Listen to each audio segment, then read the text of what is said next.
minutes. If you have not followed his Triple H horse racing podcast, you're missing out. It's one of the best podcasts in the country.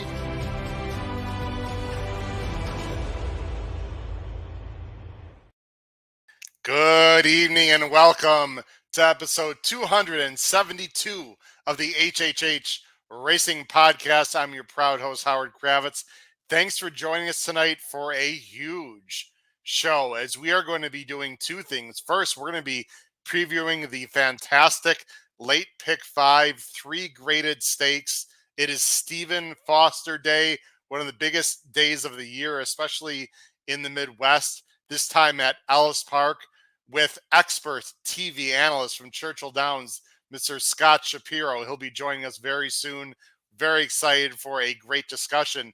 And then after that, Eddie Olczyk will be here with Jim Miller to talk about Eddie O's unbelievable score in the Hawthorne Invite Contest this past Sunday. And also, he'll talk about Connor Bedard just a bit, the first pick of the Chicago Blackhawks in the NHL draft, who looks like a very exciting prospect. So we've got a great show. Please make sure you subscribe on the bottom right-hand side of the screen.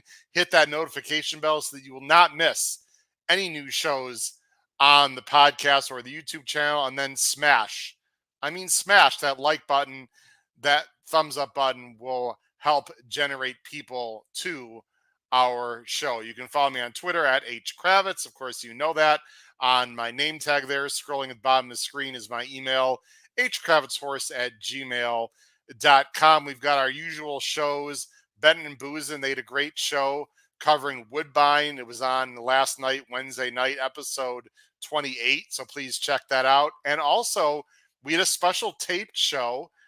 Pete and Paul and myself had a tape show earlier today, and that show has already come out on our YouTube channel and on Twitter. Episode 271, covering Belmont and their great pick 5. So a lot of information this week. Check us out next week for some great shows. You can listen to us on Apple Podcasts, Spotify, and Anchor. Power picks were red hot last week. Price plays, spot plays, plays the day. Pick 5s hit for over $500, with 2 fills winning easily as a free square. So basically a pick 4 for over $500 we gave out very inexpensively on the show. Look below the video player, because we're going to have special information about Saratoga. We're going to have a special Saratoga Power Picks. We'll tell you all about it in the coming weeks. If you sent in your survey and you were part of our email list, thank you very much. If you want to be part of our email list, please email me, hkravitzhorse@gmail.com. But thank you for your input. We appreciate it. We'll have a special Power Picks coming up for Saratoga. We'll tell you all about that in the next 2 weeks.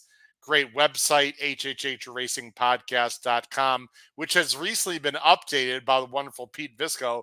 So if you haven't checked out our podcast, it's great. We got a lot of information. Please do check that out. We already have some people on the show here. Stephen Vanderbrook, good evening. Hello, Stephen. Simon O'Neill from the UK. Hello, Simon. You've got the Open Golf Tournament coming up next week at Royal Liverpool. So hello, Simon. Christine Race, the Power Picks smoked last week. Very clear picks and easy to play. Thank you very much, Christine. Please make sure you comment in the live chat. It's going to be very active tonight. All right, let's bring on my great co-host before we bring on Scott Shapiro from the East Coast of Maryland, Mr. Pete Visco, and from the Saratoga Special and the Commonwealth of Massachusetts, Mr. Paul Halloran. Guys, it is Stephen Foster Day this Saturday. Big card. Yeah, always a good one. Always a good one. How's it going, Paul? Pete, nice to see you. Haven't seen you in a while. I know, it's been, hours at this point? This is definitely not a union job, Pete. No. Well, I assume you'll be a lot less energy now that this one is in the evening, but actually, we'll try and power through. Second wind here. I'm okay. Oh, beautiful. I put these guys a little double duty. We did a tape show earlier this afternoon, but for the record, the only day that we actually we're taping this week, so they'll be all good. I think they're all rested up and ready to go. Guys, we got a lot to talk about. Let's not waste any time. We have a gentleman coming on right now who's a better person than he is an analyst, and he's a hell of an analyst. He was on our show before I think he's been on twice actually. And I don't know if he remembers, but I don't know if you remember this, Paul, too. But the last time I met this gentleman in person was in April at Keeneland for a very special contest. Paul, I think you know what it was. It was the Grade 1 Gamble. Let's bring him on. Fantastic analyst for Churchill Downs Incorporated and a great guy, Mr. Scott Shapiro. Scott, thanks for coming on. How you doing tonight, sir? What's up, Howard, Pete, Paul? How you guys doing? Good to join you. Excited to be back and excited for a unorthodox Stephen Foster Day coming up on Saturday. Yeah, a little bit unusual at Ellis Park. I mentioned, Scott, the last time I saw you, you were in the same room as this guy down here in the corner who won the Grade 1 Gamble at Keeneland. Yes. Scott, pretty cool to have one of our members of the podcast win the Grade 1 Gamble in April. Congrats on that, Paul. Tremendous accomplishment. Also, nice compensation for accomplishing it, of course. But yeah, Keeneland's awesome in the spring and in the fall. Always good to get out there. I get to, it's nice to be about an hour away, so I get there a lot more than I used to. But once again, congratulations, Paul. Thanks. I booked my hotel for next April last night. Nice. Oh, there you go.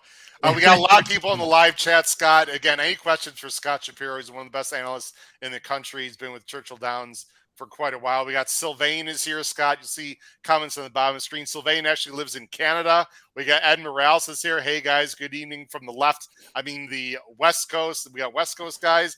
We got Kenny Neely's here. Hello, Kenny. Penn State Scott, of course, from Pennsylvania, Scott Shapiro. Charles B is here. Want to say hi to Paul. So we got a lot of people. You'll see comments on the chat and questions, Scott. Real quick, before we get into pick 5, obviously not ideal. You guys had to shift the races to Ellis. No reason to, hide the elephant in the room. How has the transition been? How are things going at the Pea Patch? Well, it's been an interesting transition. I was expected to spend my first summer at Ellis starting next week, but that was a part of my job now that we purchased the track. But we got a little bit of a head start. And, there's been some ups and downs, no doubt about it. One thing I think everybody needs to be aware of, if you haven't been following Ellis, and it did rain a ton today, it's supposed to potentially rain some more, but it has been ultra speed favoring. So not every single day, but there have been some days that are 10 out of 10 speed favoring tracks and very few days that have been fair. So keep an eye out over the next couple of days or, next tomorrow and the first few races on Saturday to see if that sticks. But otherwise, it's been fun. I mean, I'm glad the Ellis people get to enjoy a Grade 1 event. It'll be the biggest day they ever have there in Henderson. It's a great little community and excited for them to have it.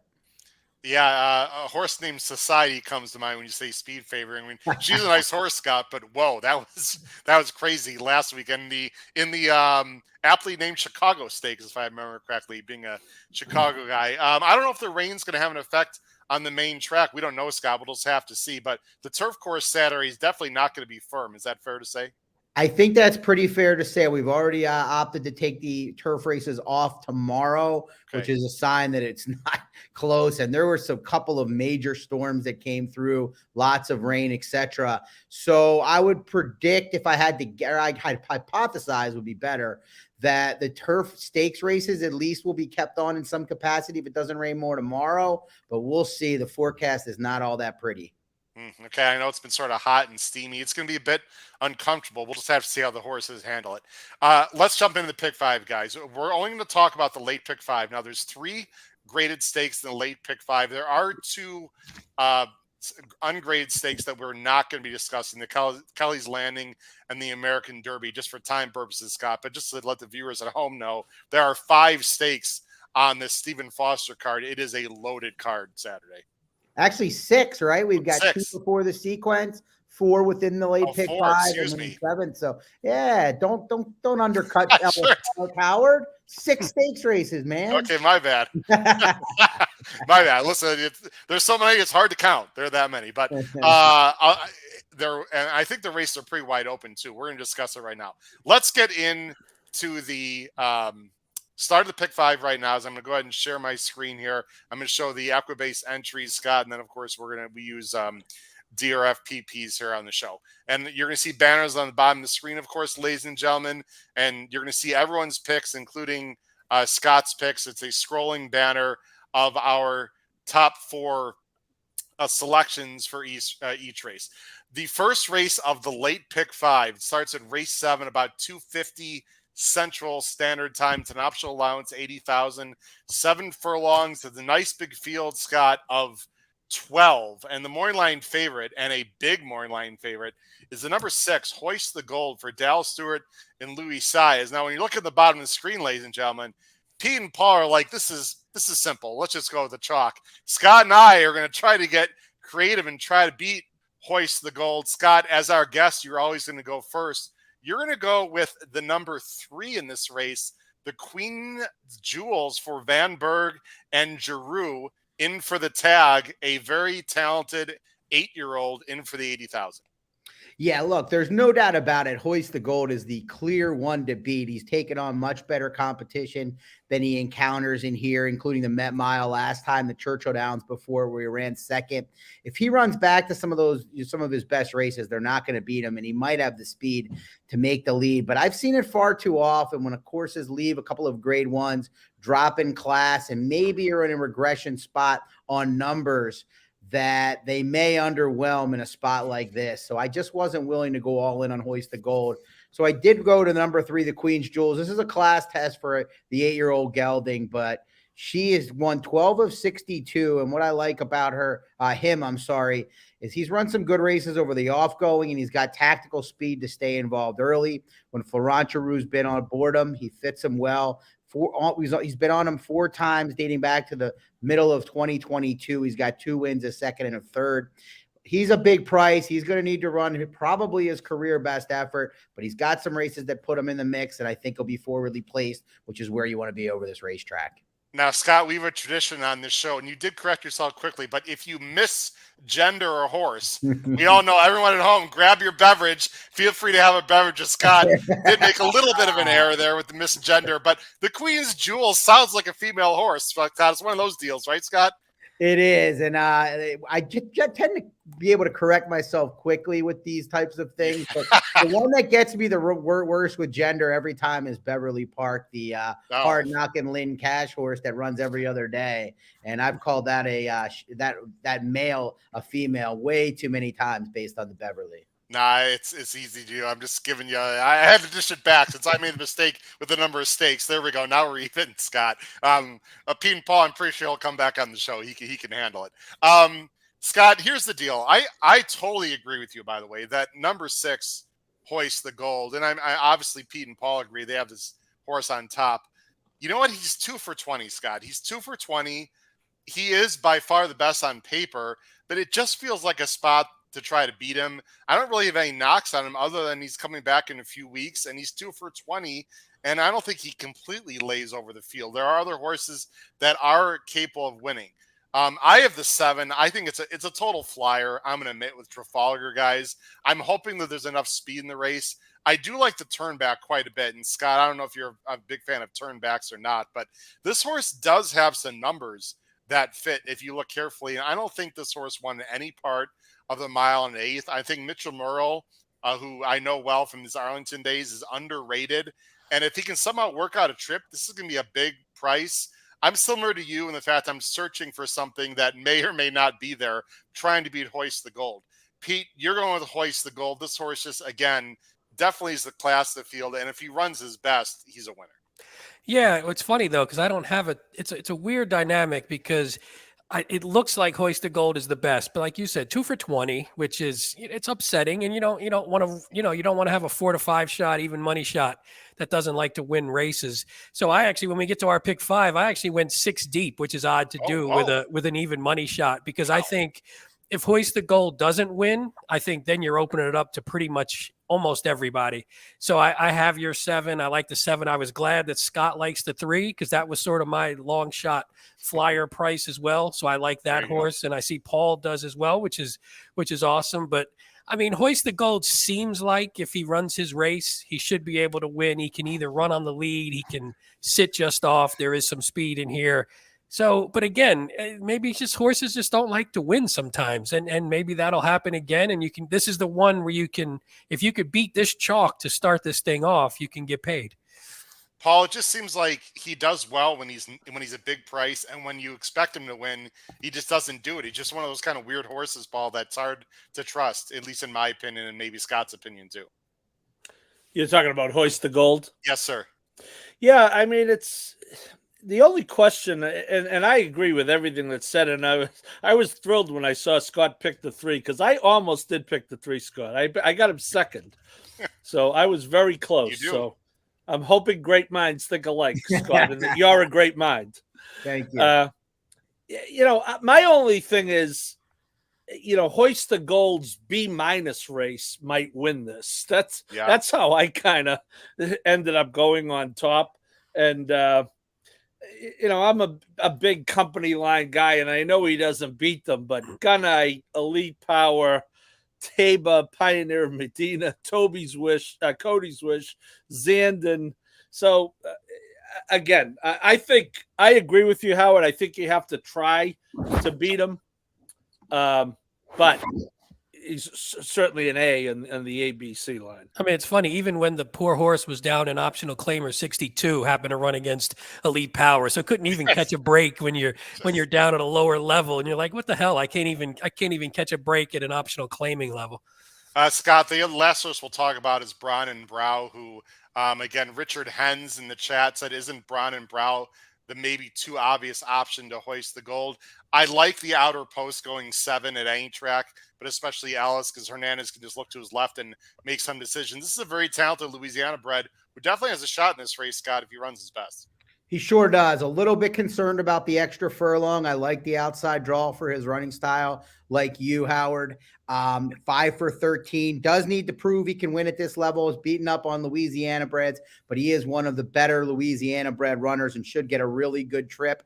It's a matter of, if you're trying to beat Hoist the Gold, who do you sink your teeth into? And for me, it was going to be a big price. I wish there was the horse, like you said, Howard, that I felt confident in at 6-1 that really was sitting on his best race. I don't. That's why I even included Hoist the Gold. Normally, if I'm spreading in a pick 5 scenario, I won't use an even money unless I'm using 1 or 2 horses. But in this case, I just ended up including them. Charles B was watching about the drainage, said the Ellis drainage is okay. He thinks the track will be fine. Any insight as to how the dirt course takes to the moisture, Scott? It's kind of a new situation for me. I've played Ellis sparingly over the years, but it's my first full-time summer there, or spring/summer. So it's kind of a wait and see. I'll take the words of the chat and the comments from them Okay. and cross my fingers and hope it goes as well as it normally does under the Twin Spires with that kind of thing. All right, let's get into the stakes portion of the card. The second leg is race 8. You see our picks on the bottom of the screen. It's the Fleur de Lis. This is a grade 2. Let me bring it up right now on screen. It's always a real nice race for the gals. $400,000 is the purse. They're going a 1.8 miles on the dirt. It's a field of 8 with the Moorline favorite, and another pretty heavy Moorline favorite here, the number 6, Amo Ready, for Cox and Pratt. This is a talented 4-year-old who was originally on the West Coast, if I recall correctly. You see our picks there. Scott, you're going with a very interesting choice here. You're going against the chalk. You're going with a horse that we actually talked about on the show recently, because she ran in Pennsylvania on Penn Mile Day, and we covered that here on the podcast. The number 7, Hardy Constitution for Joe Sharp and Tyler G, 5-1 morning line. What does he like about this horse? Speed. I don't see a ton of speed in this 1 1/8 event, and I've been in the position of chasing loose speed horses too often over the first few weeks of this Ellis elongated spring/summer meeting, and it looks to me like Hardy Constitution has the speed to be loose on the lead. I know it may not be evident if you look at the last couple of races. Irad Ortiz, not an aggressive rider in the aforementioned Leafard, the state bred race on the Penn Mile card, took this one in his hand. And then in the 1-turn mile on May 5th, didn't get out of the gates all that well, but there's not a lot of speed. The 1 1/8 distance will allow this filly to get into a more forward spot in here. And if she can control the early fractions, I think she has a chance to hold off Amore, who is the clear one to beat that I'll let you guys talk about. But Amore doesn't get out of the gate all that well, and I'm a little bit concerned she's going to be chasing Hardy Constitution all the way around the track. It's an interesting pick, Scott, because if you're right about the speed, I was trying to find the speed of the speed, and it might be this one. My two questions for you with this horse are distance and class. Do you think if she just gets away with that, 24 and change, 49 apiece, that both those things can be negated by just a slower pace and steal it up front? I have concerns about both, particularly the class level, although she has encountered some good fields. She did encounter some good fields as a 3-year-old, and I thought held her own against Wicked Halo and Falconet, Wicked Halo and the Tepin, but she's a legitimate filly. Now, this is definitely the biggest test of her career, getting the 9 furlongs. She'll need to avoid going too quick up front, but you tell me, Howard, Paul, or Pete, who's going to press her? Yeah. Peter, Paul, I'll let you answer that question. I've got this. We all have the 6, Amore, and I'm concerned. Like you said, Scott, I'm hoping that Flavian is not going to be too far back. I'm not going to show the replay of the La Troyenne, but she did break slow from the outside post. If you look at her other races, she wasn't that far back, although the paces were slow. So, Pete and Paul, what kind of trip do you see the 6 getting? I'm hoping that Pratt uses her a little bit early and that the distance and class will just come through. Yeah, I go ahead. You want to take this one, Paul? No, good, Pete. I was going to say, I think she's better when she's close, and I think she's talented enough. I love this horse, by the way. She was one of my racehorse horses that I used to have. And of course she's great after she's gone. So she wasn't as good. She was good early, then had some troubles, and then she went downhill a bit and then went to Cox and now is sort of exploded. But I think she's good enough to be close. And I think she's the kind, if Flavian thinks he has the better horse, which I think he does, then hopefully he's close enough to attack, say, the 7 on the turn and just sort of take her heart early and then just beat her because she's better. So that's my hope with a horse like this. And I have full confidence. I think this is sort of class relief for her. She's been knocking heads with a little bit better. This one came up a little bit light, and you're catching like a Pauline's Pearl, maybe on the downswing. The 7 is maybe classing up. So I think she does that as long as she's not stuck too far back trying to close into a slow pace. I will say Pauline's Pearl got a really tough trip in the La Troyenne, guys. She was 3-4 wide in the first turn, and her line doesn't look good, but I don't think she's absolutely impossible. She's a very game mare dropping down in class. Paul, let's talk about the 1. Maybe I'm missing something because all you guys like the 1 a little bit. Bellamore, maybe Garcia gets aggressive with this Simon Callahan trained horse, and Garcia sends. I mean, he's a pretty aggressive guy. I can see Bellamore pressing or even maybe having the lead if Hardy Constitution doesn't break well. What were your thoughts, Paul, on the 1 who is a little bit slower, but not that much slower than a bunch of here and here? Yeah, and listening to Scott, I feel a little better. The 1's going to be a solid B for me. You see another horse who's on the board all the time, doesn't necessarily win all the time, but there's some good races there. Played Hard, the second to Played Hard, the second to Adare Manor. And I do think the reason I picked the 1 second is the trip. I think she's going to get a good trip from in there. I do think with Martin Garcia, she will be forward as she was in the 2 races, 3 and 4 back.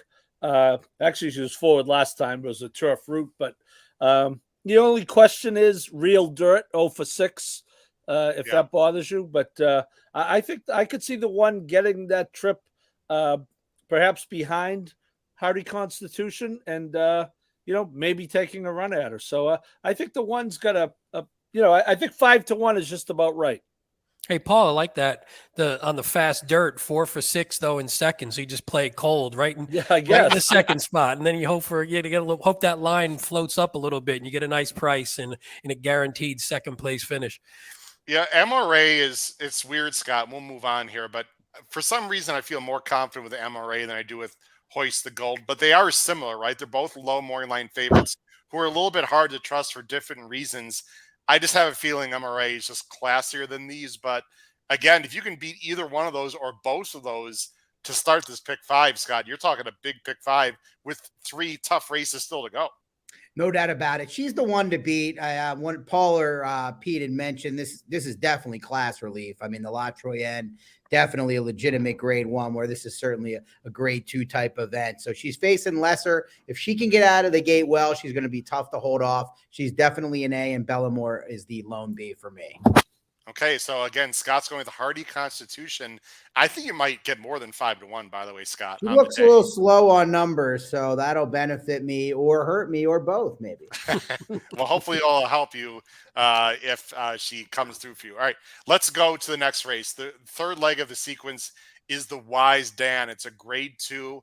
It's on turf, which according to Scott, his guess, it's going to be somewhere in the good to maybe even worse, depending what kind of rain situation they get. But it should stay on the turf for sure, I would think, unless they get some real crazy thunderstorms the next 48 hours.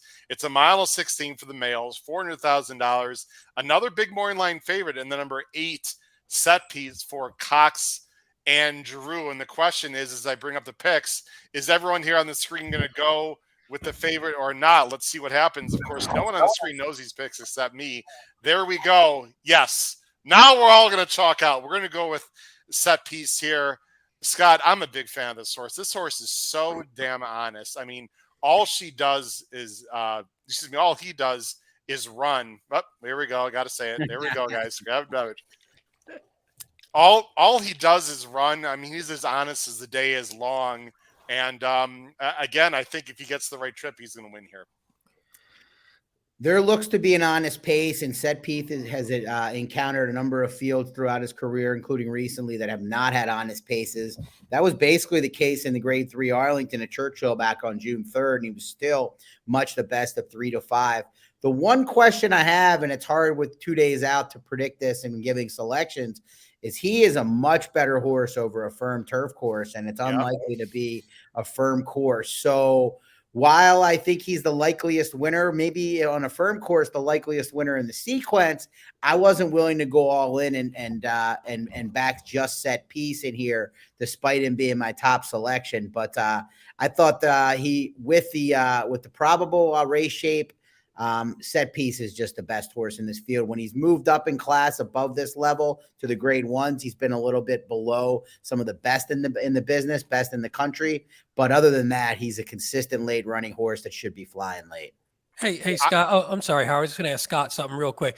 You mentioned him a little off on an off course, and I was looking at the same thing where on the good tracks he hasn't run as well, but they were also in grade 1 level against some pretty high quality horses. So it's always hard to determine if was it the cut in the ground that gave him the trouble, or was it just the fact that he was in some pretty high class races. So I always wonder how that's going to shake out. That's a great point. That's a great point, Pete. One thing I will say, I remember when they brought this horse over and he had his first start, it was at Churchill after coming overseas. And I just remember hearing that part, and it's often the case with some of these European imports, either they want to run on Lasix or they want to run over a firm turf course. And I just remember them talking about how he performs best over a firm course. But that is a very fair point. If you look at some of those yielding or good turf courses, the Arlington Million, the Maker's Mark Mile, the Woodbine Mile, all grade 1 events. I took a real close look at the number 1 Harlan Estate, and I'm very glad that Scott, you like this horse a little bit, and Pete's got this horse second. Ran, I thought, deceptively well last time in the Arlington grade 3 against Set Piece and Get Smoke. And it's hard to watch the replays through DRF, so we're not going to show the replay, but had a little bit of sneaky trouble. I really didn't consider the off turf situation. I'm going to have to dive a little bit deeper. What do you like about this one, Scott, as a possible upset from the rail? Yeah, well, one thing is this Whit Beckman, if you're not familiar with him, former Chad Brown assistant. It's all in due time. He's going to have some nice horses, and he's starting to win some races in general after a little bit of a slow start. Two back, this horse showed that he has the tactical speed to be involved early if they go slow up front, going basically 1-2 around the track with a horse named Tiberius Mercurius.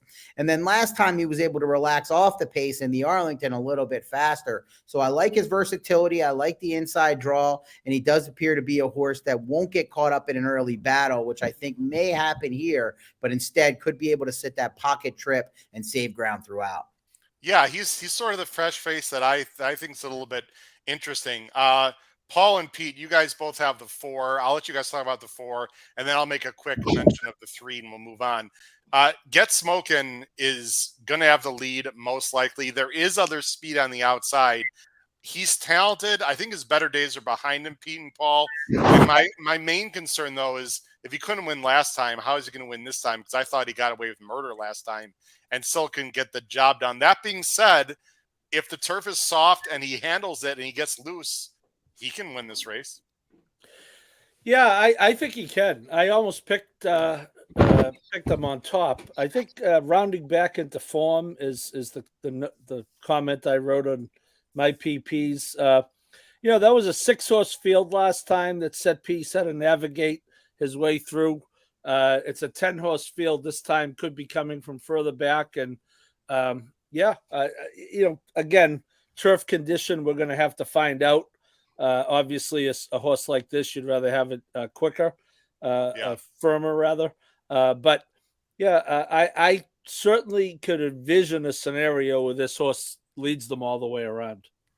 Pete, any final thoughts on the 1 or 4 or anyone else? I'll talk about the 3 briefly. No, I was just going to say on the 4, it's nice sometimes in these races when you're relying on the favorite to be a deep closer. It's nice to have the speed, because how many times we always say it, how many times do we get pissed because some speed horse got on the front and beat the horse that you thought was going to come off the pace, and they let one horse go and just runs around the turf track. So I don't mind having the speed. You figure no one's going to outclose Set Piece. So either Get Smokin' hopefully holds, or the 1 comes through, or Set Piece just rolls by. So you figure if you have those 3, maybe you're covered. To a sharp guy like Scott, I'm sure he's never gotten beat by a loose on the lead 25-1 shot that he never had. Guys, I'm very interested in Camp Hope. And when I say very interested, I mean I legitimately think this is the one that could do it. I think he's rounding back into form also. And he used to be more of a speed horse, guys. And now Brian Hernandez and Kenny McPeak have turned him into a horse that's rateable and can close. I was really impressed with his win last time. And I love the way this horse reaches out. He really, he's got a very long stride. He's still only 5 years old. I think there's some upside here. And I love, Scott, when horses change tactics and start doing it effectively. It's one of my pet handicapping angles in years of handicapping, where you see a horse change his or her style and they start doing it effectively. I really like that. And the last thing is he has run well on soft turf. You go back to Keeneland. So I think this horse can handle it. He's got to step up also, like a lot of these others. This is my, sort of wacko horse that might upset Set Piece, Scott. Any thoughts on Camp Hope? Well, great point about the results over an off turf course, because twice at Keeneland won races back in 2021 towards the tail end of his 3-year-old campaign. Admittedly, I've become frustrated with this horse. I liked him a couple of times and he underwhelmed. And then last time he got a favorable race shape and finished the deal. So maybe that has led me to being a little less bullish on Camp Hope than you, Howard. But I think I'm going to move him up, particularly if the going is not firm. Yeah, I think we might see some scratches too. Again, we'll have to see. It's hard 48 hours out. We'll see. Everyone check track conditions, check scratches and changes. We'll see what happens. Let's go on to the big one.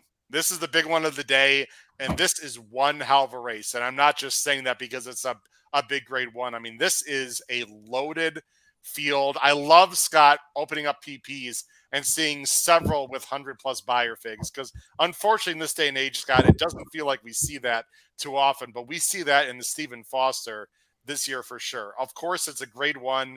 It's a win and you're in for the Breeders' Cup. They're going 1 1/8. Older males, of course. It's not a huge field, but it's a real solid field of 8. And it's tough to make a morning line here because it's wide open.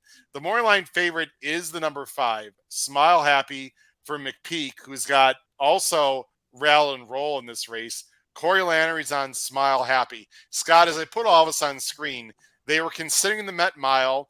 They decided to go here. My first question is, why do you think they did that? And the big question of the day is, can Smile Happy replicate that massive 110 buyer he got last time? Well, to answer the first question first, Howard, I think it's probably a combination of two things. One, getting to run out of your own backyard-ish in Kentucky as opposed to shipping. And then the 1 turn mile / Cody's Wish was a little bit more of a question mark than running at 1 1/8 here in the Stephen Foster. I could have seen them going either way. And opting for this spot, obviously, at a home track of mine makes me happy because Smile Happy has been a really good 4-year-old after being really a competitive 2-year-old, of course, winning the Kentucky Jockey Club. Underwhelming a little bit as a 3-year-old. He was good, not great, but he's really bounced back, and he's run 2 huge races out of this 3 to start off his 4-year-old campaign. And he's so popular amongst all 4 of us. You only have him 3rd, and myself, Pete, and Paul don't have him anywhere. Actually, those aren't the. I was going to tell you that that's the that's ninth race up I'm there. sorry, Yeah. My bad. I didn't switch the banners. Hello. Host fail. Scott's got him 3rd. Pete, you've got him 2nd. Sorry, but Paul and I don't have him. Scott, I want to see it again. I don't know if that's how the rest of the panel feels, but I just want to see it again. I know he's very capable. You're going with a very likable horse that, if the track is a bit speed favoring, this is one of those that's going to be up close. West Willpower, Cox and Pratt, 7-2. Very honest, and it has great tactile speed. And the question is, will he get caught up in a pace that might be too quick? You obviously say no. Well, here's the thing. If you look at just the Ali Sheba with the 2 morning line favorites, Smile Happy and West Willpower, it's pretty difficult to run back West Willpower, who was the 3-5 favorite that day and got pressed throughout by Smile Happy and had no answer. Couple of reasons I'm bumping West Willpower back up and Smile Happy down. One, Smile Happy has shown tactical speed in his career, but he's never popped the gate and been right on the speed like he was that day. It just seemed like it was his day. He was breathing down West Willpower's neck throughout, and he ran a monster race, not taking anything away from him. Also, I was disappointed in West Will's performance in the Ali Sheba, but when you look back, it's very, very possible that he regressed off of a career best effort in the New Orleans Classic, which I thought was awesome. And then you add the 1 1/16 to 1 1/8, which I definitely think benefits West Willpower. And we have to see with Smile Happy. There's certainly questions whether, not by watching him run, but he just has to prove that he can run as well at 9 furlongs instead of 8.5. Yeah, this is a really good horse, and if Smile Happy doesn't break wonderfully, Scott, an angle of mine, I'm sure you've seen this a million times. I don't like horses that don't break well when they have a horse to their outside that does break well, because sometimes they can get pinched or steady. It's just one of those sort of, you never know how they're going to break, Scott, but it's something that I pay attention to. And if you're correct on what might happen, that would be a big negative for Smile Happy. There's no way he's going to get the same trip as he did last time. Totally agreed. Look at that a little more in 1-turn races than 2-turn or quick runs. That's true. Into the first turn and 2-turn races. But I look at it, Howard, and if you look where Smile Happy's drawing, he's inside 2 speeds, or outside Stiletto Boy and Speed Bias, and inside West Willpower. So if he doesn't break great, he could get a little bit of a shuffle, like you said. And a little bit of a shuffle has been a big difference at Ellis Park. Granted, we haven't seen grade 1 horses go 9 furlongs yet at Ellis, but getting out of the gate has been ultra important. And I want to lean on horses that have done that regularly in their career. Scott, the number 3 Speed Bias absolutely ripped my heart out last time. Ripped my heart out. I love this horse last time. He was getting pressed the whole way. He ran huge. He ran so much better than Rattle and Roll. It's absolutely ridiculous. The form line doesn't even come close to telling. I almost put this horse in my top 3, or, maybe even an upset. I just thought there was too much speed to his inside and outside, Scott. But this is the now horse that's rounding into form that might be the horse to upset everyone at a price. Man, that was a brutal beat in the Pimlico Special. You didn't even know you got beat. It was such a tough beat. Terrible. Sorry to hear that, Howard. But that's all right. You mentioned the now horse, though, and you look around and there's a number of horses that have run a ton of good races. Yep. Some of them don't have early speed, and I think they may struggle over this racetrack. Speed Bias is coming into the race in the best form of his career. 2 of his last 3 efforts have been his big career best efforts. There you see it on the Beyer scale, a 99 and then a 101. And then he's got speed and he's got Luis Saez. So I could definitely see a case where Speed Bias gets maybe a little outclassed here and gets caught between West Willpower and Stiletto Boy. But at 12-1, I'm going to use him as a B for sure in this spot. Yep, I've got 6 horses in this race, and I have him as a B as well. Pete and Paul, let's get to you guys. I think there's quite a bit of speed in here. Now, we never know. We've said this 1,000 times, Pete and Paul, but this is a grade 1. And what is it, $1 million purse there? I mean, if they don't go in this race, I don't even know what to say. I mean, Stiletto Boy, you would think is going to go or at least be up close. Speed Bias wants to be up close. Smile Happy, you would think would probably be up close. West Willpower definitely wants to be up close. So, the outside horse is not so much. You think it's going to set up, Pete, let's go to you, for Proxy. This is a horse that I've picked on the show several times. Sometimes he disappoints, sometimes he wins. He's long-winded. Stidham does a great job spotting this horse, Pete. I think Stidham is fantastic anyway, but what he's done with this horse, I think, is amazing. Almost $2 million, Pete. You've got Proxy on top. Yeah, I do. Real quick on Smile Happy, though, one thing that sort of turned me off him on the win end, if you're trying to beat the favorite, the McPeak-Lannery, not a huge Lannery guy, the McPeak-Lannery combo in graded stakes, 1 for 21. So, and he hasn't had a ton of success on this horse. He's only 1 for 4 on this horse. So if you're looking to, and if you, like you guys were talking, if he does get shuffled, maybe the ride sort of does him in a bit. But going to Proxy, this is just a horse I really like that I think is just sort of rounding into form. I mean, he's only 5. That last race, he sort of just runs late, like super late. Like you look like he may not get going, and then all of a sudden he kicks in, and he just has a huge kick. Now we got Rosario, who we all know lately has gotten some horses in a bit of trouble or two, which he's done with this horse. But I think if we can get the speed up front, Proxy does sort of, I don't mind him being on the rail, and he's going to probably be in the back anyway. So as long as he can get a clear run late, I think that's what he needs. Just swing him wide, give him sort of a straight shot. And I think if we get enough speed up front, I think he can outkick late. But to me, I have sort of like 3 or 4 horses that are on the same level in this race to me, and it's going to depend on trip and sort of racing luck at that point. Scott, I might sound contradictory in a minute when I go through my horse, but I don't know if Proxy suits this track, Scott. He's like a real grinder. He doesn't really accelerate. It seems like he'd be better at Churchill with a longer stretch. I like the horse. There's something about Ellis Park that I don't like for Proxy, Scott. Do you think I have a point there or what?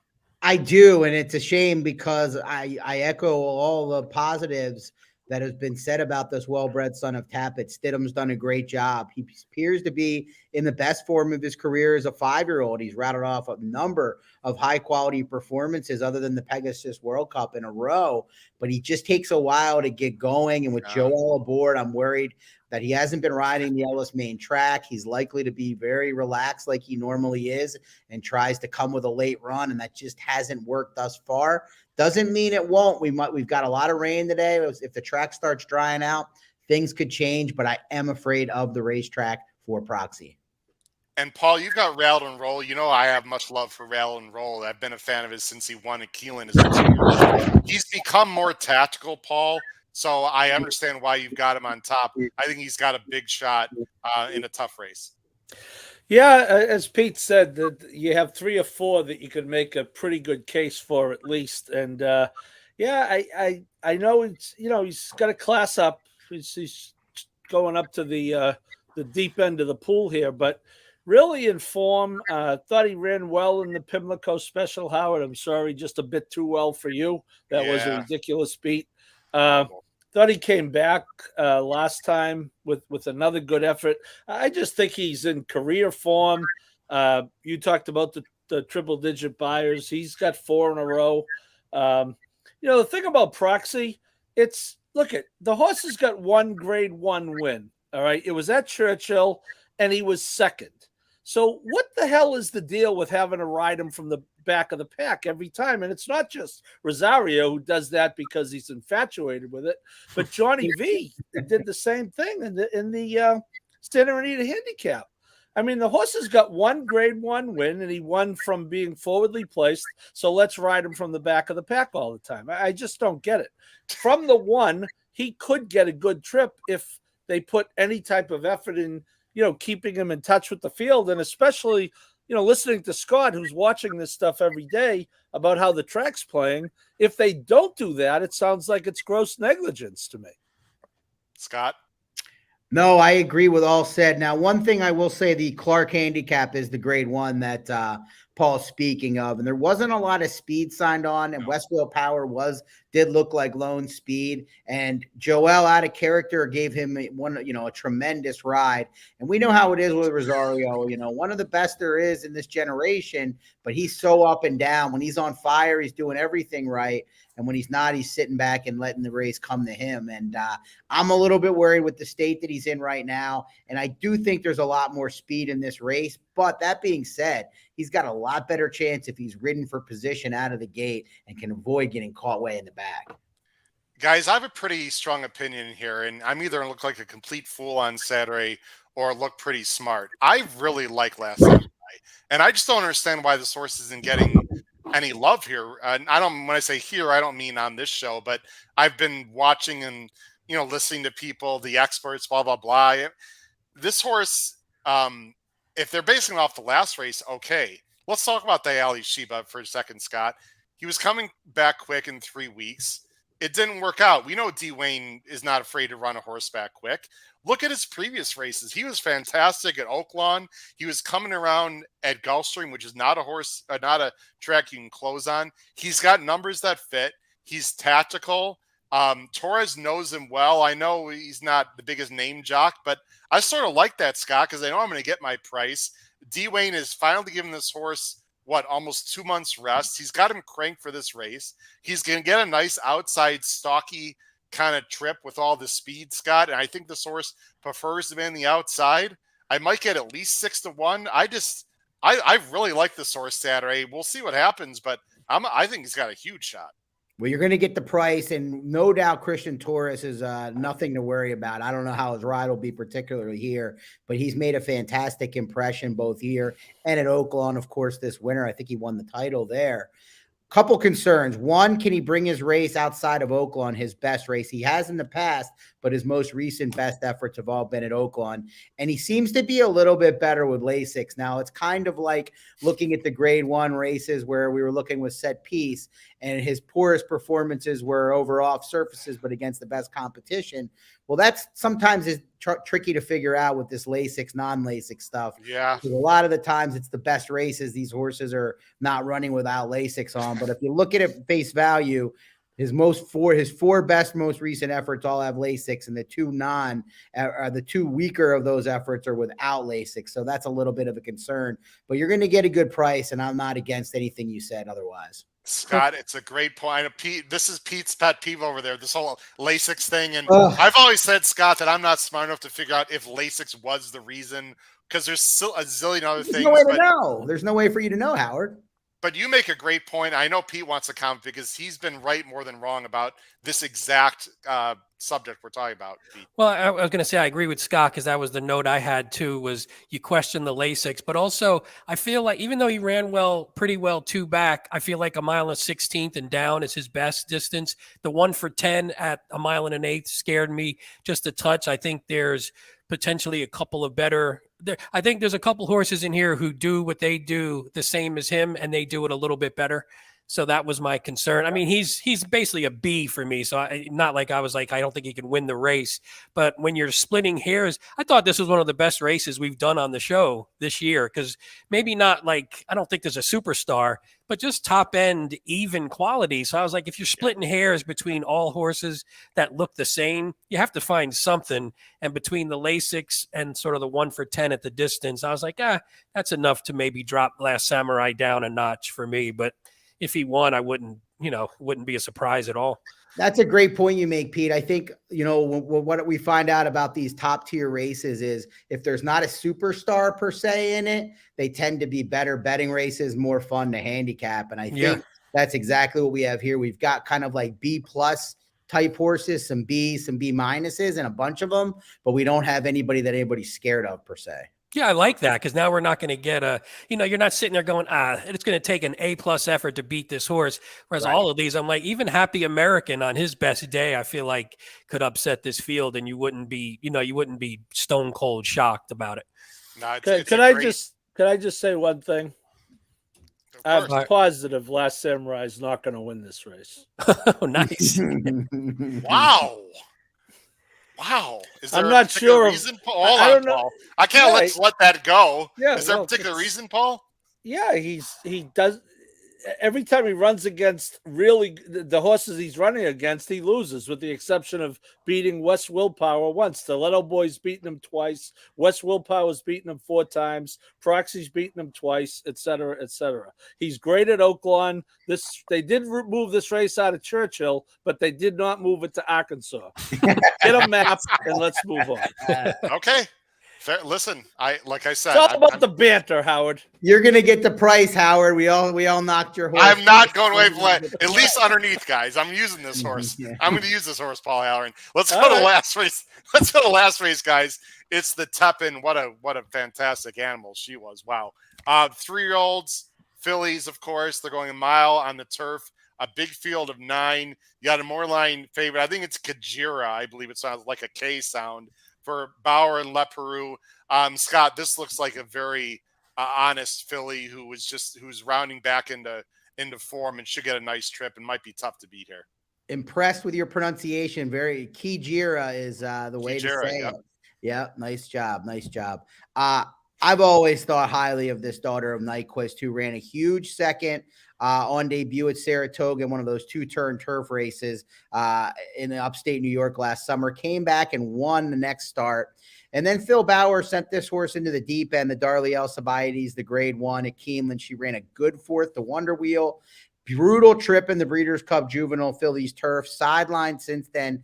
And she came back and was awesome in a first-level allowance event off the layoff. And what was most impressive to me is this is a horse that has tactical speed, and it was very possible that she was going to struggle to relax in her first start off a significant layoff. First start as a 3-year-old filly as well. And she broke on top, but Julian Leperoux was able to relax her in second and relax her well off the pace. A little bit of a runoff that day, a couple lengths off the lead. I'm a little concerned with the potential speed in here. She is a filly that likes to be up and on the pace. She can relax a little bit off of it, but if they go cutthroat up front, I do think she's going to struggle to come to outkick maybe someone from way out the back, but she's a super talented filly that I really have no desire in trying to beat. Yeah, she's a very likely winner if she gets the right trip. And I know some people are negative with Leperoux, which I've never completely fully understood. He can win on a horse that's more forwardly placed. I don't have any problem with Drew in this particular race. She's a likely winner here. Scott, you're going to 3 in second real quick. Heavenly Sunday, who upset the apple cart in the Edgewood and knocked me the hell out of the pick 5 on Oaks Day. She's talented. I suppose she could win. This looks like, on paper, a complete different pace scenario than she got on Oaks Day, though, Scott. Agree, where she did have to earn it. She did go 23 flat the first quarter mile, but then Florent Giroux was able to slow things down. And this filly owes me a lot of money. I bet her in the Appalachian. I went 5 deep in the Edgewood, hit all 4 other legs and missed this one. So I've got a little bit of a grudge with number 3, Heavenly Sunday. But like you said, Howard, I don't think she's going to be loose on the lead. She's going to have to earn it more than she did in the Edgewood when there were a couple of troubled trips behind her that might likely were better than her. She's legit. She deserves the money she's going to take, but I prefer Kijira if I'm looking at the logicals, and I do have concerns about the race shape. And Scott, the last horse we'll talk about is the 7, Girl Named Charlie, who I think is not impossible on top. Everyone needs to watch the 2 back, because that Edgewood that we just talked about, that was the most ridiculous legs in the stirrup, just like in the dashboard race I've ever seen. Morales had nowhere to go at all, Scott, the entire length of the stretch. Now, she didn't come back and run very well in the Regret. My opinion is it was a little bit too far, and she wants to be covered up. She doesn't want to be up close. I think this is a very interesting horse in a race that's pretty wide open. I think she's a little better than she looks on paper. I'm interested in her, and you are too a little bit. You have her 3rd.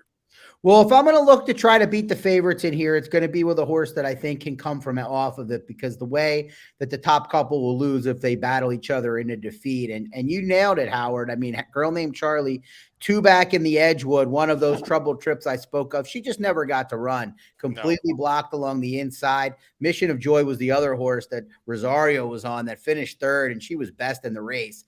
And then you mentioned it. She was up and on a stalking Mission of Joy last time in the Regret and really wasn't good in that race. But I think her better races or a better chance will be to be a little bit further off the pace. I don't think she'll have much of a choice in here because I don't think she's fast enough to keep up with the speed horses in this race going 1 mile. So if Girl Named Charlie floats up above that 6-1 price, she definitely is a horse worth consideration if you're looking for a little more bang for your buck. Her 2 wins did come on Lasix too, by the way, just to good point. You hate to not mention it. And that weird fairgrounds turf course, which was certainly odd. Yeah. You got to do it. Pete and Paul, any thoughts from you guys? I think we covered a bunch of the horses. Safine is not impossible for Keneally. I even thought Wonderful Lady might actually prefer a soft turf. So if it comes up soft, you might want to upgrade the 4. Pete and Paul, any thoughts on any horses we already talked about? And then we'll wrap it up here with Scott. Yeah, I thought Safine. I'm going to use Safine probably as a B here. I think the 5's the most likely winner, but buyers have improved consistently. You get Saez, the regular jockey. I think there's some things to like about the 2. I have the only one I'll mention is the 6, maybe not as a win contender, but at a huge price. I thought in a field where I thought the top horse is, I like Shapiro, looks like maybe the best horse, but Metaphysical, I thought just always runs a race, especially on the turf. And she's another one of those 3 out of 5 on the turf in second, 3 out of 4 in second at the distance. Maybe she just likes hitting the board. And if you can get her at 20 against a field that's not that great when you get past the top couple, why not? I think if it's not Kajira, it could be a lot of others. That's the thing. Really interesting race. Scott, before we let you go, let's quickly show everyone your pick 5. We'll let Scott go, Pete and Paul, and then we'll show our pick 5s as he leaves the screen there. Scott, nice affordable pick 5. You're going 3, 5, 6, 10, 11 with 7, with 1, 5, 8. With 2, 3, 5, 6, with 5 for $30, singling Hardy, Constitution, and Kajira. Very interesting ticket. Yeah, I think this is I know we have some prices we like in here, but there are, good cases to make for logicals in all 5 of the races. So I could see playing multiple tickets, trying to hit this multiple times, but I thought I'd play a ticket where we're not singling the most obvious horses, especially Set Piece or Hoist the Gold. I did take a chance with Hardy Constitution. Wouldn't blame anybody if they're playing the ticket, but want to double the price and adding a Moray, and then singled in the back with Kijira, who I think will be the favorite, but I'm not sure how many people will lean on her as a single. And then I'm getting coverage in the other 3 races, the Stephen Foster, and then in the races with the shortest favorites in Set Piece, and then the Hoist the Gold race to kick it off. I love it. Real quick, Kyle Roscoe, host of Bettin Boozin, it's got an 8 with 4-6 double, 9 into race 9 to race 10 as his best bet. So I think what Set Piece into, you guys got to help me. I'm not sure the 2 of those, but anyway, he's got Rattle and Roll, and West Willpower. So that's from Kyle Roscoe. B-Mac, hello from Youngstown, Ohio. Love the podcast. Thanks a lot, B-Mac. Scott, we're going to let you go, man. Really appreciate the time you spent with us. The analysis was awesome. Hopefully the weather's going to cooperate Saturday. Say hi to Joe Krustafek and everyone there at Churchill Downs Incorporated for us. We are taken care of great, by the way, with Kevin Kirstein and Darren Rogers were awesome for the podcast, got us media credentials. It was my first Derby this past year, Scott. Same thing with Paul Halloran. We had a blast. So thank you to Churchill Downs. Thank you for everything you do at Churchill. And good luck on Saturday, Scott. Yeah, it was great joining you guys. Love chatting, obviously, ponies all the time. That's my job. But chatting with new folks, particularly Kentucky racing's fun. And next year we'll have to hook up if you get back for the Derby for the podcast. But glad to hear you guys well taken care of. And let's crush them on Saturday, guys. Absolutely. Thanks, we will be back for the Derby next year, no doubt. Thanks, Scott. Take care. Scott. Great weekend. Take care, man. Bye-bye. All right, Scott Shapiro. Awesome, guys. There's his ticket. Let's go through our pick 5 tickets, and I'll tell you what's going to happen the rest of the show. Paul, you're next. Paul's going 3-6 with 1-3-6-7 with 4-8 with 1-4-5-6 with 2-3-5, $96. Paul, quickly, what's your thoughts here on your ticket? Yeah, I mean, it's not an efficient. I wouldn't play a caveman in this sequence because giving the Queen Jewels equal treatment to Hoist the Gold is not the smartest thing, but I did want to be able to hit it with the Queen Jewels because of the price. You could see the legs that I spread, and even the last leg where I think the 5 is pretty logical. I'm kind of with Pete. I didn't get to the 20-1 shot, but I want to be able to have a few others. The 2 is 5-1. That might be okay. Heavenly Sunday is nothing clever, but yeah, I'd like to have more than one alive going to the last. Beautiful. And don't leave anyone, because we got Eddie Olczyk is coming up in any minutes now with Jim Miller to talk about his contest score and a little NHL talk with Connor Bedard as the #1 pick for our Chicago Blackhawks here in my hometown. So don't go anywhere, folks. Eddie O is coming on very soon here as we finish up. Pete's pick 5, 3, 4, 6, 7, 10, 11 with 6, with 1, 4, 8, with 1, 3, 4, 5, 6, with 3, 5, $90, Pete. Yeah, the first leg, again, I'm with Paul in the efficiency standpoint, not the best idea, but for the purposes of this ticket, I think Hoist the Gold is vulnerable, and I think if you're going to beat that horse, I think a bunch of other horses can do it. I don't think there's really one standout beyond Hoist the Gold, so I went super deep there. I love Amore, so that's the one I'm going to use as the single. Set piece, again, I was comfortable sort of trying to beat him only because he's an off-the-pace closer.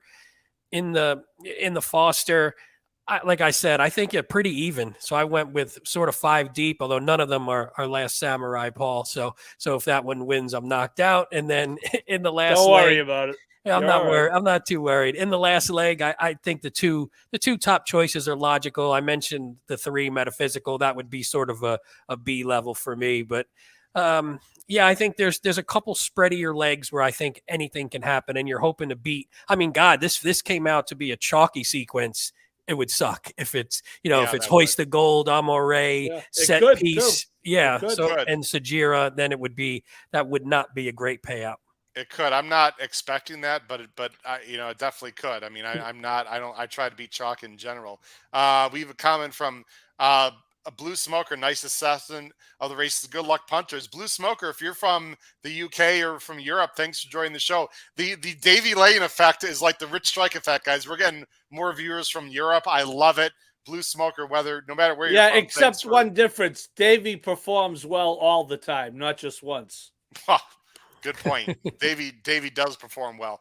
Guys, my ticket is coming up right now. I'm going with one single, and it's set piece. Although I will say, if the turf is soft, that will change my ticket here that you see at the bottom. I think the first race is wide open. I'm going 1, 6, 7, 8, 10, 11. I've got some wacky bombs in there in those numbers with 5, 6, with 8, with 1, 3, 4, 5, 6, 7 in a wide open Stephen Foster, in my opinion. With the 5, 7, that's Kajira and Girl Named Charlie. Not a ton of confidence with that last leg, but you got to pick your spot somewhere.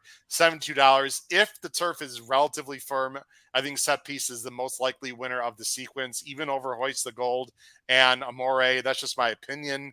I don't love any of the singles, to be very honest. This is going to be tricky, guys. It's going to be a lot of fun. Hopefully the weather is going to cooperate. Before we bring on Eddie Olczyk and Jim Miller, any final thoughts, guys, on Saturday at Ellis Park? Go ahead, Paul. No, I think it's or anywhere else. Well, I think it's a good sequence, and while it could chalk out, I don't think they will all win. I definitely think one of those top 3 logicals in those races where you would be tempted to single, I don't think they'll all win. So I think you could be okay. It's a fun day. It's a fun day. Great stakes races. I think the Foster, again, there's no superstar, but I think it's a super competitive race, and it should be a fun betting race, and it's a good sequence. And like you mentioned, we did a Belmont show earlier today, which I think that looks like a pretty good sequence as well, with a couple of really, really tough races, similar to the first one here, where it's like, all right, if this horse doesn't win, all hell could break loose. So I think there's a couple good sequences. So please check out both of those shows and check out those sequences, and let's make some money. Yeah, we got 3 videos this week, and Woodbine. The Woodbine is awesome. Yeah, the Woodbine. What is that? 5 graded stakes. Boozin. Yep. Now here's what we're gonna do. I'm gonna have you guys leave the screen in a second. I just want to give everyone forewarning. And I knew this before, so I don't mean Eddie Olczyk had a family dinner, so he's not going to be live here coming up. But I did a 25-minute taped episode with him and Jim Miller. It was fascinating. Everyone should stick around. Pete and Paul will let you go in a second, but everyone should stick around, and the chat will be open. So I'm going to stay here for the 25 minutes, obviously, for those of you listening and watching live. If you want to comment on anything that Jim Miller or Eddie Olczyk say, go ahead and put in the live chat, and we'll just have our conversation going on in the live chat as everyone watches the 25-minute taped episode. And then when the 25 minutes is over, I will wrap it up on my own. Pete and Paul, you're also welcome to stay in the green room, of course, if you want, for that conversation with Eddie O and Jim Miller. Pete and Paul, thanks a lot, guys. Good luck on Saturday. Thank See you guys.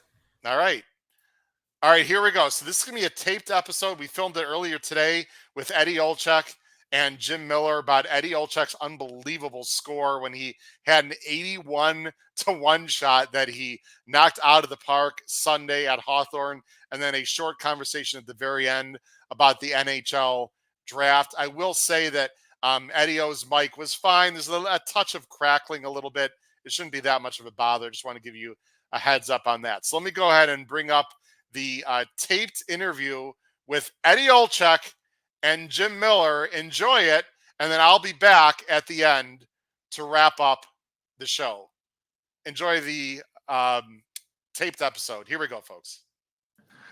And now I'm here with Jim Miller, the director of racing from Hawthorne Racecourse. Jim, how you doing today? I'm doing good. I'll tell you, it was an exciting week of racing that we're just getting off of. The Hawthorne Derby with Active Fool winning, but the Horse Players Invitational, I'll tell you, was really the story, Howard. That was an absolute blast. It was so cool, very well produced, a lot of fun. We missed you, of course, but you know what? You'll get another opportunity when we have it back next year. Well, congratulations to my brother who got married on Sunday. So, of course, family duties call. But I look forward to being there again. Before we bring on our special guest and winner of this year's Hawthorne Invite, Mr. Eddie Olczyk, let's talk very quickly about some promotions we have, because we've got a big weekend coming up on this show and Hawthorne Racecourse, and it's happening. Let me take down your banner right there. First of all, on Saturday, the 15th of July, so that's 2 weeks from this Saturday, we have another pool party. We appreciate the invitation. It's going to be at the Crestwood OTB. Myself, Matt Miller, Kyle Roscoe. I believe that Charlie Freeman will be there also from Bettin and Boozin. You give us $1,000 to bet. It's only $35 for the customers. It includes appetizers, a race program, and then we share the profits. It's a great time. And perhaps our guest here coming on, if he's not busy on the 15th, I'll be inviting him. If he'd like to, we'd love to have Eddie stop by for our pool party, but it's going to be a lot of fun, Jim. Pool parties are always a blast. And here's the thing, like you mentioned, for just $35, you're getting program, you get into the facility, you get a part of the players' pool, food and drink. And here's the thing, we've had some very successful pool parties where for that $35, people have been leaving with close to $200. So it's not one of those where you're just going in saying, okay, yes, I'm just playing the $35 and that's it, and we'll have a blast, because you're going to have a blast anyway. But there's the potential to make some money with this too, learn about wagering, learn about just kind of handicapping strategies as well, and then see it actually put into action. So when you take those risks and they pay off, everybody gets excited. And this is times when we've had really good returns with between 30, 40, 50 people there. So it's one of those things where it is. It's a whole lot of fun, and hopefully everybody can join us for that on the 15th of July. We're going to have a lot of fun. Now, on the 16th of July, the very next day, we're going to have a live podcast here, the HH Racing Podcast. I'm going to be live on track. I'll be with you to some extent on the simulcast feed, but then, of course, we're going to have our own feed as well on YouTube. We'll be talking to some trainers and jockeys, hopefully after the races. So we're going to have exclusive access, Jim. Anyone is invited to come. We're going to have some room on the apron. I believe I talked to Dakota Schultz today, and Director of Marketing. And so anyone is welcome to come join us, of course, at Hawthorne. It's going to be a lot of fun. And myself, and I'll have the pleasure of standing next to you for a few spots on the simulcast feed. That should be a lot of fun as well. We'll have to find out how the height difference is between you and I when we get side by side, Howard. But I'll tell you, you'll see kind of what I do for a setup when I interview a lot of riders as well. But yeah, it will be a lot of fun. It's one of those things where summer racing here in the Chicagoland area, you get a lot of turf racing, you get some good quality racing. We're starting to see 2-year-olds as well come here, as we're going to have our first 2-year-old races this upcoming Sunday. So should be an absolute blast. Look forward to having you out, and hopefully a lot of the viewers and listeners can come out and join us and get to meet everybody in person too. Well, I appreciate that. And last thing I'll say, rumor is there's going to be a contest on the line. It'll be through me. I think Hawthorne's going to be giving out a nice little prize if whoever can win. We're thinking about doing like a $2 pick and pray kind of thing for the last 3 or 4 races. All that's in the works, but I hear there's going to be a cash prize as well for the viewers on our podcast. Those people are watching, similar to what we did at Canterbury Park. So again, huge weekend, July 15th and 16th with Hawthorne Racecourse and the HHH Racing Podcast. Now, let's get on to the real star of the show. As we said, last Sunday was the Hawthorne Invite. And wow, what a crazy result, a crazy ending with an 81-1 shot winning in the last race of the contest. And the gentleman we're going to bring on right now was the winner, and he crushed, and I mean crushed the competition. This year's 2023 Hawthorne Invite winner, NBC's own Eddie Olczyk. Eddie, how you doing? Congratulations. Hey, Howard, Jim, thanks a lot. Great to be with you guys, and I appreciate you having me on. And yeah, it was nice to get back to the south side. I grew up about 1.8 miles from the Club Hawthorne there in Crestwood. I grew up in Palos Heights, and it brought back a lot of memories because that's where I kind of got my lay of the land of learning how to handicap and getting to Hawthorne and getting to Old Sportsman's Park, which was right next door back in the day. And so it was nice to go back to the south side, see some familiar faces, not only the great people at Hawthorne, but also some familiar handicappers and people working at the Club Hawthorne. So it was a great day, and obviously it couldn't have worked out any better. And look, you need a little luck, as you guys both know, in horse racing. You can handicap all you want, but you do need a little bit of luck as well. And you got to be able, when you're playing in a cash tournament, you got to be able to manage your money and know when to press, and then other times know when to kind of back off. So it was a terrific day, and very proud to have beaten a real talented group of handicappers. A very talented group of people in the room. Jim, how many people competed? Tell a little bit for those who are not familiar with the Hawthorne Invite, which was different than the NHC contest that you had open to the public for Saturday and Sunday. Yeah, the Hawthorne Invitational is something where, as you mentioned, it's an invitational only contest, and it's one of the things where we're trying to bring in a lot of the top handicappers across the country. And it started with about 30 people, and then it's grown and grown and grown to what we had this year, where there were 56 contestants plus 3 who qualified for the Saturday contest. But as you know, I mean, there were NHC champions, Breeders' Cup Betting Challenge champions. Eddie is a Pegasus Challenge champion. There's handicappers that are all very talented. They're very strong handicappers. They are guys that aren't going to go out there and just kind of try to ease into a contest. They jump right into the contest. So that's the cool thing about it. And with the Invitational, watching everybody talk strategy, being able to put that out on the YouTube channel and see just how a contest comes through, and then how it culminated at the end. It was one of those things where we make it at the end where you kind of have to try to make that biggest splash. And I'll tell you, Edzo definitely did so in that last race. Well, it was a lot of fun. Now, we could talk about the contest for an hour, but we only have a few minutes here. So, Eddie, let's talk about your general strategy. Now, you had to bet $250, all the contestants, $250 in some optionals and some mandatories. And the last race, which we're going to focus on, everyone did have $750 to bet, which is, as you know, a little bit unusual for a live money contest. Mm-hmm. I've played many as well as you, of course, and sometimes you can just fire right away and you don't have any money left at the end. But everyone did have $750. So the first question I have before we show the races, what was your general strategy going into the day? Eddie, were you planning on playing a longer shot in the last race after you'd handicapped, which I assume you'd handicapped, earlier in the day or the night before or whatever? Yeah, I would say yes. I was, I knew that the last race, the horse that I liked, never thought in a million years Command Central would be going off at north of 80-1. I thought maybe 35-1, but I never thought, 81-1, because I thought in that particular field, I thought four horses, at least for me, didn't have a chance, and I didn't like the Catalano horse that I thought would be probably, you know, one of the two favorites in the race, and that's what ended up happening. So I kind of played it. I don't want to say safe, but I played horses I felt pretty confident in. I think when at least when I'm playing Howard and Jim in those cash tournaments, is I'm a big exacta, I'm a big trifecta type of guy to play in these type of tournaments. And if I really like a horse that is a good price, then I would say anything north of 5-1 in any race that you play, let alone a contest. If you like something underneath, I'm all in for exactas and trifectas. And if the horse is a really good price, like it was in the last race, obviously you're going to bet a few dollars to win. So I think my mind was made up as soon as I saw the forum, and I went back and I did my homework on the last race, Howard, to the heart of your question, and knew that I was going to probably invest the most in any race that day, obviously, because you only can max out at 250 for the 7 races, and then the last one it's at least 750, and then whatever else you want to bet into it. So I knew I was going to press in that last race, and as I learned a long time ago, and as I continue to preach, is you know, we may know what the horse's odds are, but they don't.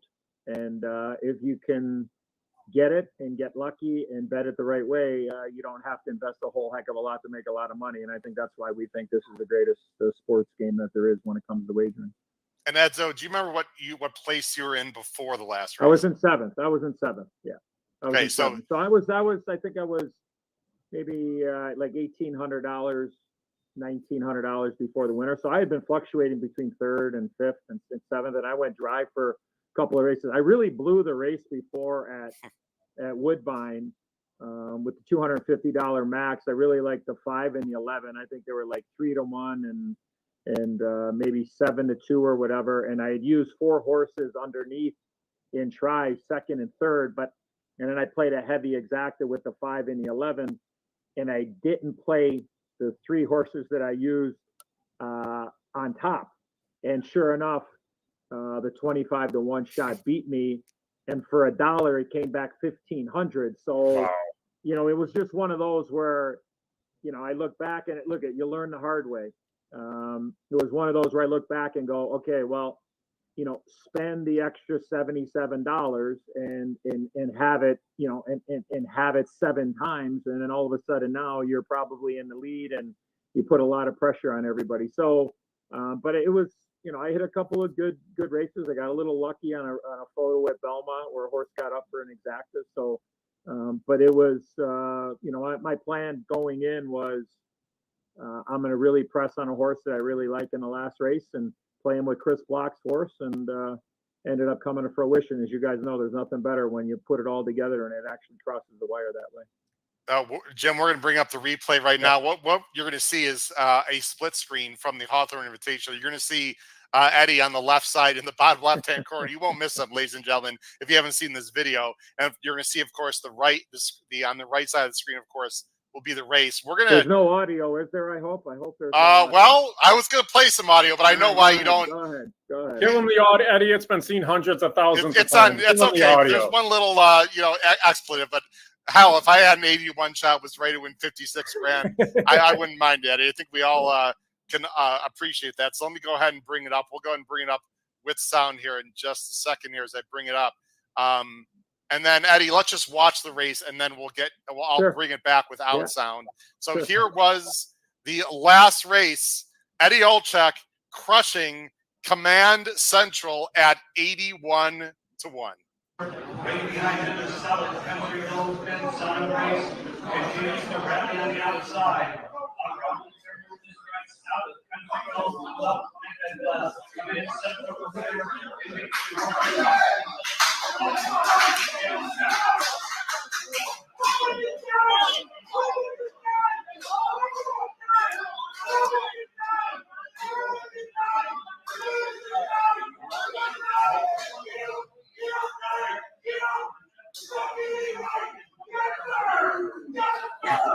Yeah, boy. There you go, Eddie. Now, Jim, the great thing about that video, and I'm gonna bring it back without sound in a second here, guys. Jim, not only is it awesome that he crushed with an 81, but the room was like silent. Like people no one had this horse, and people cannot believe, like, who's this knucklehead cheering on this 8-1 shot that no one has, Jim? It was just classic OTB video. You're a horse player, Eddie. I mean, that's what you do when you have a score like that. You get excited. You don't go out there to play just to kind of sit back and be calm and be like, or whatever. You get that excitement about playing the horses. And I've always told people, whether you're betting $2 on a horse or 200 on a horse, you can get the same excitement out of that. So when you see it come to fruition, and you were super calm until about the quarter pole, and then when you realize this horse still had something left, then it was like, all right, let's go. Then you ride the horse to the wire too. I've done it thousands of times. It's just what you do when you're around for that long.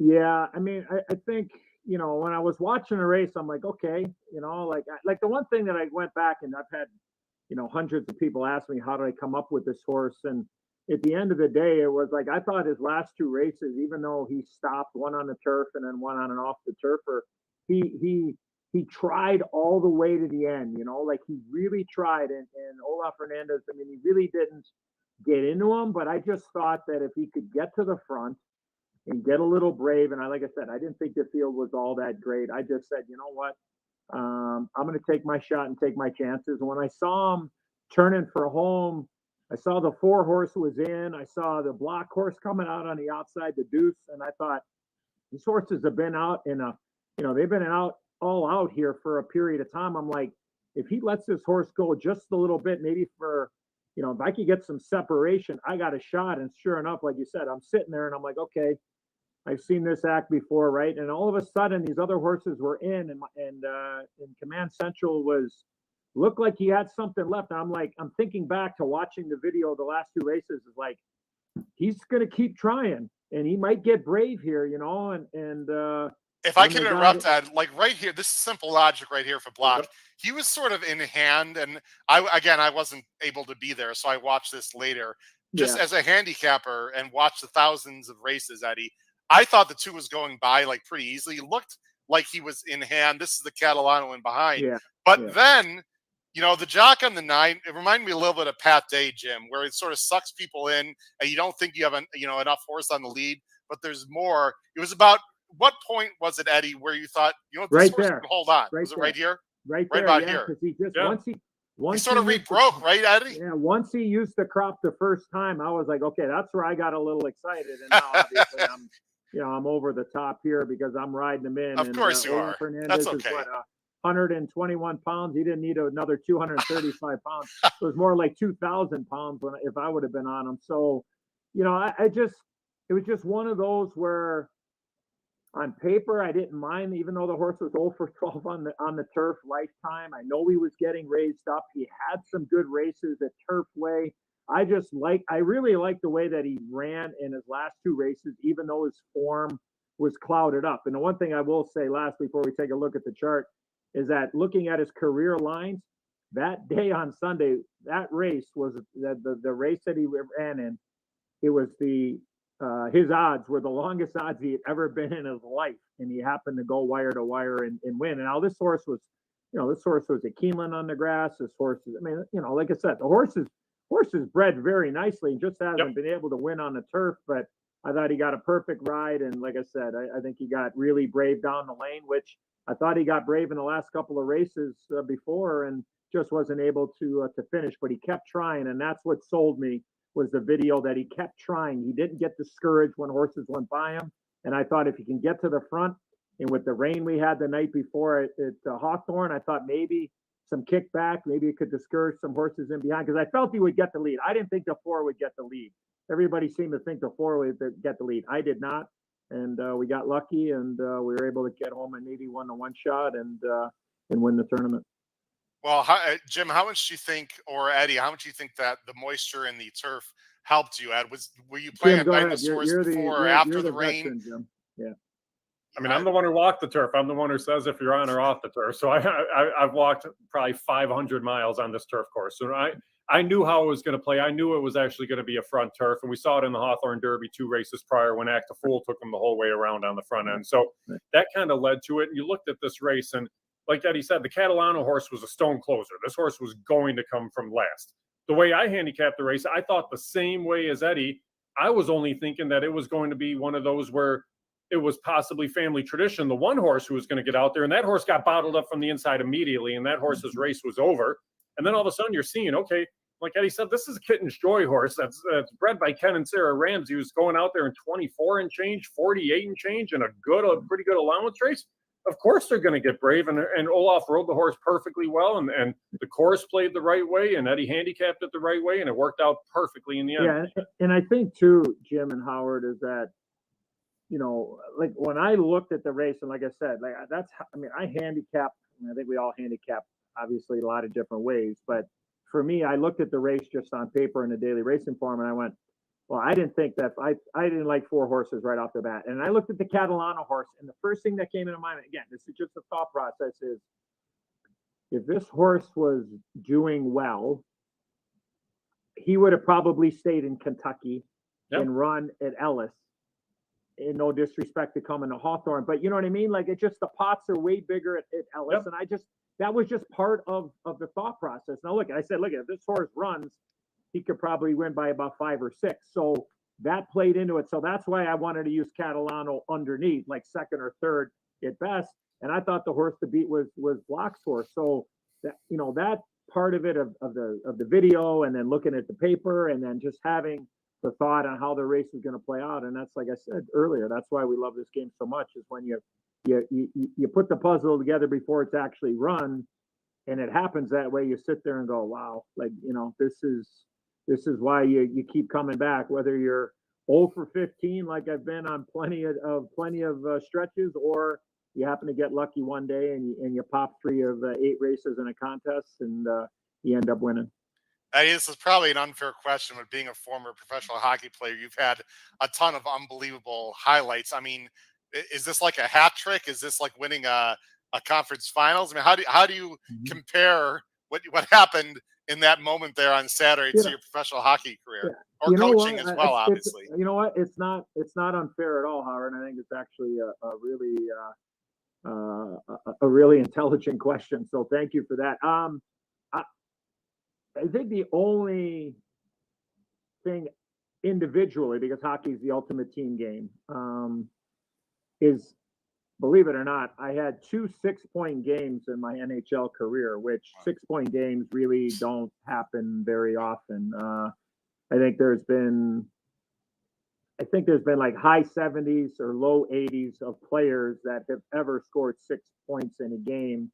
And Wayne Gretzky, I think, did it 39 times. So let's take Gretz out of it, right? It is mind-boggling, but it's amazing. I think it's just one of those feelings, right, where you just, at the most crucial point and the most crucial time, you're able to step up and do the job. And then just, like I said, there's some nights where you just feel unbelievable, or days you feel unbelievable, and you go over, and that's in the hockey rink too. But when it does come together on the rink, or pucks and ponies, as we like to say, there's really no better feeling. So I would, individually, Howard, it compares to having one of those 6-point games that I was lucky enough to have in my 16-year career in the NHL. Jim, I'll let you, if you have a final question for Eddie, Jim, you can ask it, and then I'm going to add one more question, and then we'll let you guys go for the evening here.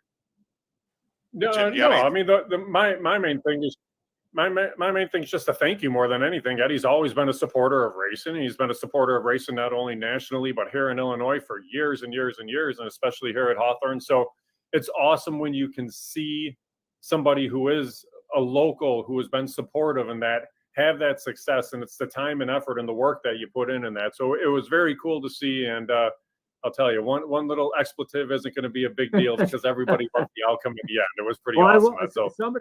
Thank you, Jim. And you know how I feel about you and your family and everybody, at Hawthorne. It's always great to see Tim and his family, and John and Rhonda and Steven and Dakota, and just everybody behind the scenes. It's always great to come back home, because this is what this is. And for all those years, the relationship with the Blackhawks, all those years I was there, and all the different things that we did with, pucks and ponies and hockey and horse racing with Blackhawks and Hawthorne, are something I'm very proud of, and will be forever. And I just think it's all about,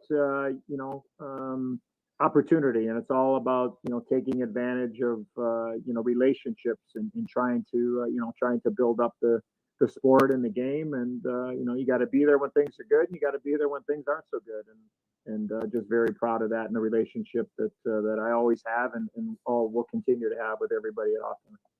Well, it's great to see a hometown guy win, Eddie. And I just want to say publicly, I've seen Eddie several times over the last. He was on the show, Jim, in the first like maybe 30 or 40 episodes of the show, and I've seen Eddie periodically at big events through NBC with Matt Bernier and whatever.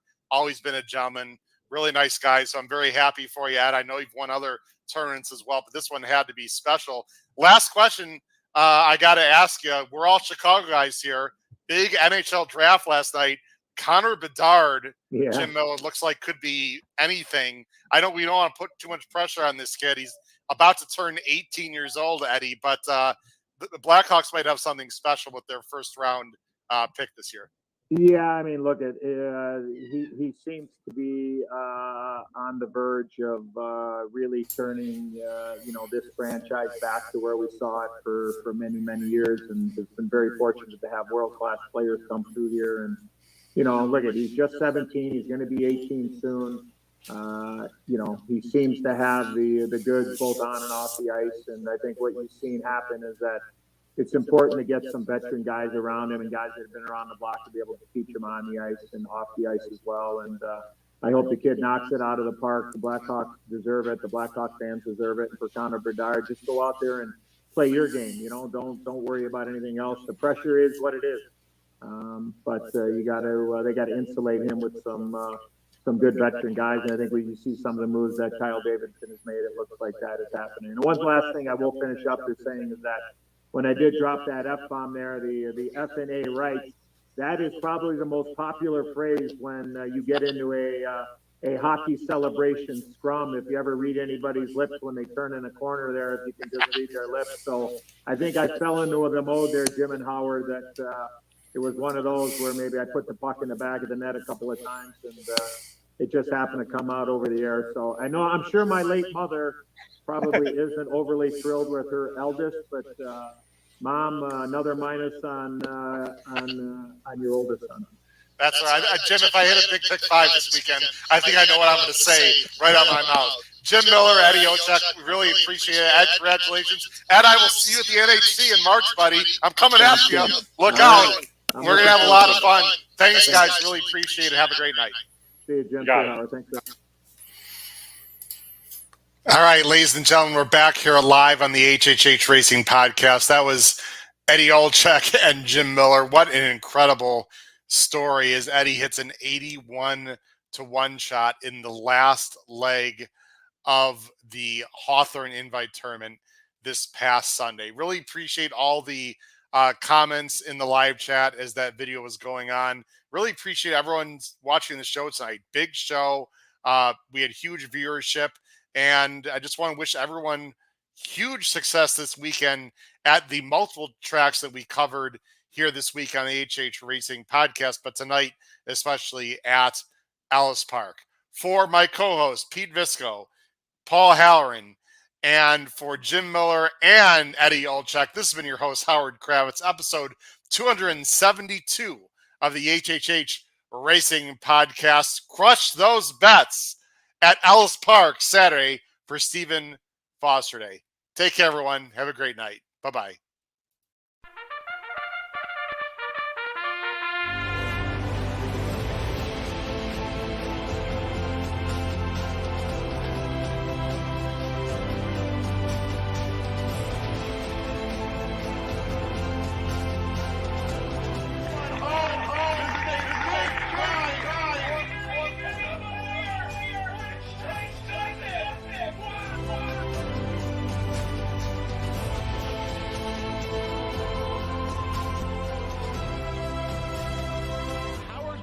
If you have not followed his Triple H Horse Racing Podcast, you're missing out. It's one of the best podcasts in the country.